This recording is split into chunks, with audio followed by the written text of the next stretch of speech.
Have you ever noticed how we tend to think of healthy sleep and wellness as something that requires a complete life makeover? We tell ourselves that starting Monday, we'll stop drinking caffeine after lunch and we'll exercise every day and meditate for 20 minutes and put away our phones at sunset and magically become one of those people who falls asleep the moment their head hits the pillow. It sounds great until life gets in the way. On today's episode, we're taking a look at the science of micro habits and how they can help us in ways we never realized before. I'm Jay, and this is Somnilopod.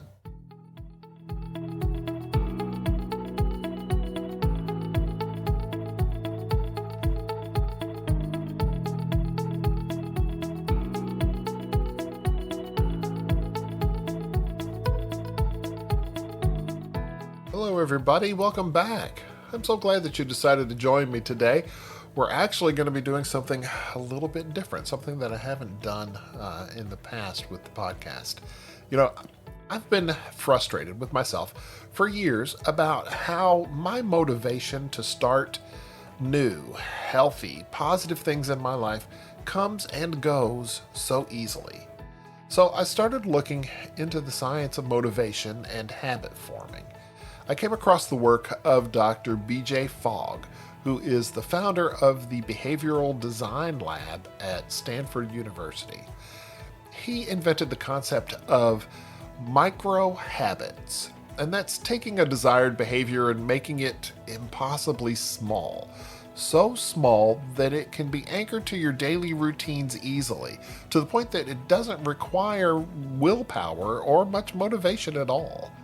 And it got me thinking, how could I apply this to sleep and wellness in general and any of the myriad topics that we talk about? So I decided to start a series looking at it. And we're going to start with sleep. And we've all been there. You really want to start making all the changes you feel you need to make or to be a great sleeper. But then work runs late and the dog needs to go out and the kids call and you end up watching one more episode of your favorite show, and suddenly it's bedtime again.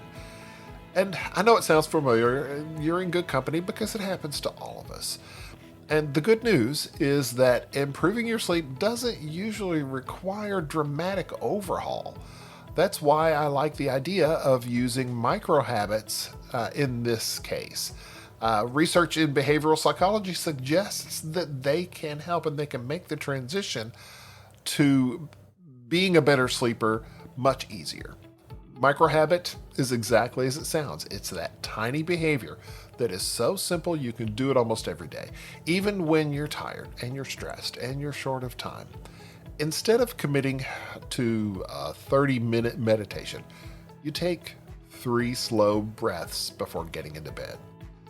Instead of promising yourself an hour-long walk, you spend 2 minutes outside in the morning sunlight. Instead of redesigning your entire bedroom routine, you dim the lights 15 minutes before bed. These actions seem almost too small to matter, but that's precisely how they work. One of the biggest myths about behavior change is that motivation creates lasting success. Motivation certainly helps us get started, but it's unpredictable. Some days you feel inspired. Other days you simply are trying to make it through the afternoon. Sleep itself affects motivation. After a poor night's rest, the parts of the brain responsible for planning and self-control and decision-making don't work quite as effectively. That's one reason we're more likely to skip exercise, snack on sugary foods, and stay up too late scrolling on our phones after a rough day. If better sleep depends on motivation, and poor sleep reduces motivation, it's easy to see how people become trapped in that frustrating cycle. And that's where micro habits can help break that cycle. Because they're intentionally small, they don't demand much mental energy. They fit into real life instead of competing with it. And every time you repeat one, you're teaching your brain a new routine. The goal isn't perfection, it is consistency. Try Try thinking of sleep as a collection of small decisions made daily rather than a single event that begins when your head hits the pillow. Your morning light exposure affects your internal clock. The timing of your afternoon coffee influences how sleepy you'll feel that night. Whether you move your body during the day changes how much deep sleep you may get. How brightly your home is lit in the evening influences the release of melatonin. In other words, sleep begins long before bedtime, and that's why this series isn't about finding one magic solution.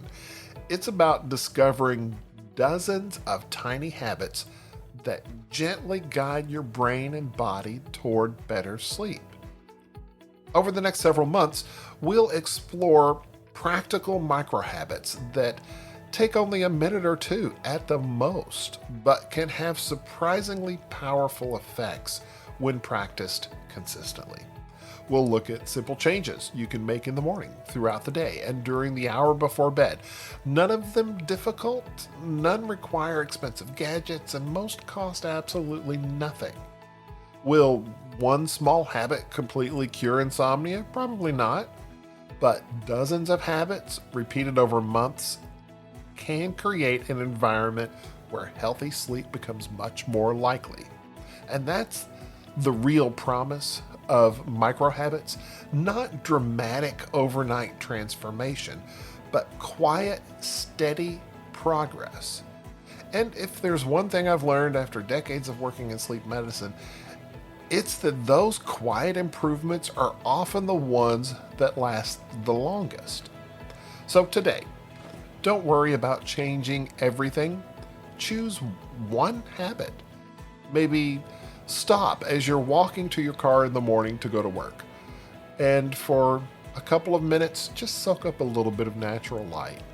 Maybe turn one of the lamps off in the room, in the living room or the bedroom, 15 minutes before bed tonight. Maybe you'll start putting your phone down 5 minutes earlier than usual. It may not seem like much, but every lasting habit and every better night's sleep begins with one small step. I hope you stay with us through this series. I'm going to try my very best to implement a lot of these because I feel like this research is very exciting, and it may not be new to you, but it is new to me. So I'm going to be making it a part of my life, and I hope you do as well. If you have any questions, please reach out to me at jay@somnilopod.com or touch base with me on YouTube or Facebook. And until we meet again, remember to make sleep a priority. Thank you so much.